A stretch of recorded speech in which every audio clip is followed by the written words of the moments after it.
Для украшения свадебных бокалов стразами выбирайте изделия из тонкого стекла. Толстое стекло создает оптический эффект, который мешает работать с трафаретом, находящимся внутри бокала. Поэкспериментируйте на компьютере с разными шрифтами и расположением букв.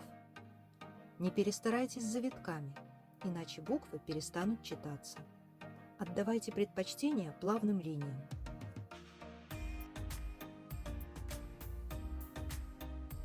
Распечатайте монограмму и приложите изнутри к стенке бокала. Убедитесь, что размер букв подходит к величине чаши бокала. Слишком крупные монограммы перестают читаться, впрочем, как и мелкие. Выбирайте стразы помельче. Можно добавить в широких местах стразы до 3 мм. Монограмма из страз разного размера смотрится изящнее. Правильный клей – залог того, что монограмма выдержит многократную ручную мойку, а бокалы станут настоящей семейной реликвией. Удачных экспериментов!